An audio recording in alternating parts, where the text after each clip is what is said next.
안녕하세요. 원영섭 변호사입니다. 오늘은 속초에서 지어진 신축 아파트가 누수 때문에 주민들이 하자 소송, 계약 해지 등을 요구하고 있다라는 말씀을 드립니다.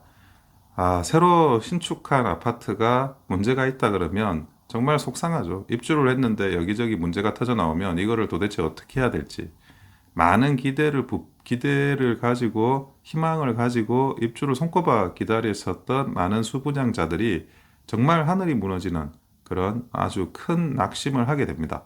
특히 건물이라는 게 하자가 없을 수는 없어요. 어떤 식으로든지 하자가 생기고 그런 하자 보수를 위해서 또 다양한 제도적인 안전장치들이 마련되어 있습니다.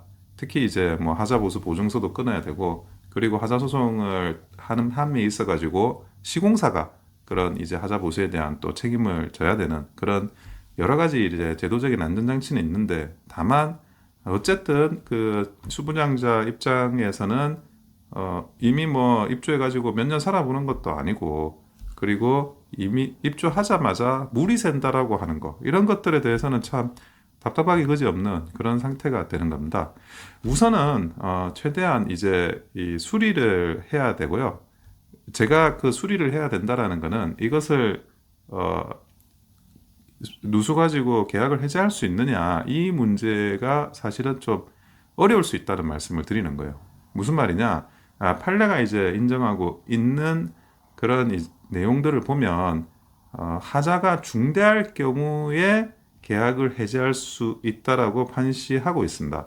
근데 하자가 중대하냐 아니면 가벼우냐 이런 것들은 사실은 이게 좀 굉장히 정성적인 평가 개념이거든요. 근데 여기서 하자가 중대해서 계약 해제까지 이르는 경우로 판단되는 경우는 아주 드물어요. 그래서 제가 어떤 하자 소송을 하든 계약 해제를 할 수 있다라고 말씀은 드려도 이런 어려운 상황을 말씀드리고 계약 해제를 주의적으로 청구하고 예비적으로 이런 손해배상 그 하자와 관련한 손해배상을 아울러 청구하는 그런 식으로 보통 이제 소송을 이끌게 됩니다. 그리고 지금 그 누수 관련한 이런 하자를 그래서 과연 중대한 사유, 계약 해제를 해야 되는 상황까지 갈 수 있는 아주 중대한 사유로 볼 수 있느냐는 사실은 좀 상황에 따라서 다양한 관점이 존재할 수 있기 때문에 이것을 뭐 계약 해지가 당연하다 이렇게 보기는 좀 쉽지 않은 면이 있어요. 그런데 또 한 가지 더 누수 소송이 그 하자 소송 중에서도 제일 어려운 소송 중에 하나입니다. 그 원인을 찾기가 굉장히 어려워요. 기술자들도 어떻게 해서 누수가 발생하는지에 대해서 그 원인을 찾는데 굉장히 힘들어하는 경우가 많습니다. 그리고 어떤 그 비용을 받아가지고 우리가 누수에 대해서 자체적으로 보수를 한다고 하더라도 그것이 아까 말씀드린 원인을 파악하기가 어렵기 때문에 보수를 한다 하더라도 그게 적확한 보수였는지를 장담하기가 어려워요.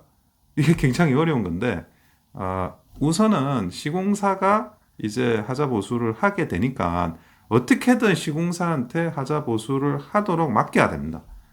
그래야지 예를 들어 보수를 하고 또 누수가 발생이 될 수 있거든요. 그게 그 원인이 완전하게 해소가 되지 않고 그러면 또 그 시공사한테 이게 다시 또 누수가 발생하고 있으니까 이걸 다시 또 수리해달라 이렇게 또 맡겨야 돼요.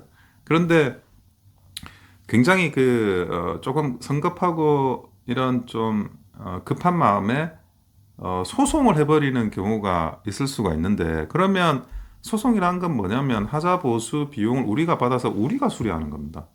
그러면 어떻게 되죠? 우리가 보수 비용을 받아가지고 우리가 수리하면 설사 그 수리가 잘못돼가지고 또 누수가 발생을 하더라도 기존의 시공사한테 청구를 하지 못해요. 이미 돈을 받아버렸기 때문에. 정확하게 명심하셔야 됩니다. 시공사한테는 보수를 요구하는 거지 보수비 상당의 손해배상을 지금 받으시는 게 아니에요. 어떻게든 보수를 요구해서 보수하게 하고 그게 미진하면 다시 재보수하게 하고 재재보수하게 하고 그런 식으로 이런 사항을 풀어나가셔야지 시공사가 밉다.